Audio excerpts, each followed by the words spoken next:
વાવથરાજ જિલ્લાના થરાદના મેઢાળા ગામમાં ખેતરોમાં સતત ચોરીની ઘટનાઓથી ખેડૂતો પરેશાન. થરાદના મેઢાળા ગામના ખેડૂતોએ છેલ્લા કેટલાક સમયથી ખેતરોમાં થતી ચોરીની ઘટનાઓને લઈને ભારે રોષ વ્યક્ત કર્યો છે. રાત્રિના સમય દરમિયાન ખેતરમાંથી પાક સાધનો તથા મશીનરીના નાની મોટી ચોરી થવાના બનાવો વારંવાર સામે આવી રહ્યા છે. સ્થાનિક ખેડૂત જે રહેવાસી ભોરોલ ગામના પરંતુ ખેતર મેઢાળામાં આવેલ છે, તેમણે ગુજરાત ન્યૂઝ 24 સાથે વાત કરતા જણાવ્યું કે રોજ સવારે ખેતર પર જઈએ ત્યારે કંઈક ને કંઈક ચોરાઈ ગયેલું જોવા મળે છે.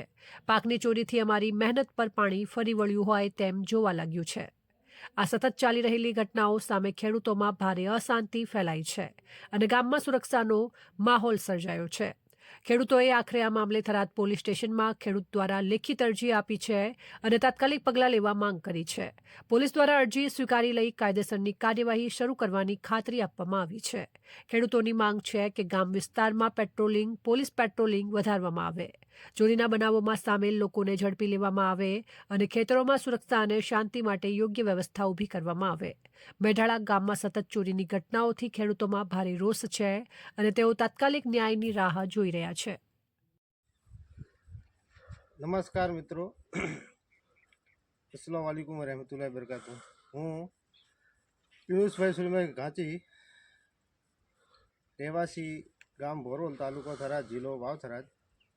હું અત્યારે કાણોદર બનાસકાંઠામાં અત્યારે સાઇટ સુપરવાઇઝર એન્જિનિયર તરીકે અહીંયા જોબ કરું છું અને સાથે સાથે બચત માટે ખેતીનું પણ કામ કરું છું.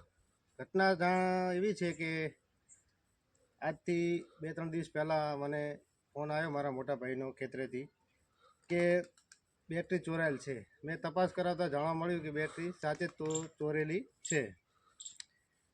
તો એના પછી મેં સોમવારે 1 ડિસેમ્બર 2025ના રોજ ગઈકાલે જ મેં અરજી કરેલ છે થરાદ પોલીસ સ્ટેશનમાં. અને 2-3 મહિના પહેલાં પણ આ જ ઘટના મારા ખેતરમાં ચોરીની બનેલ છે.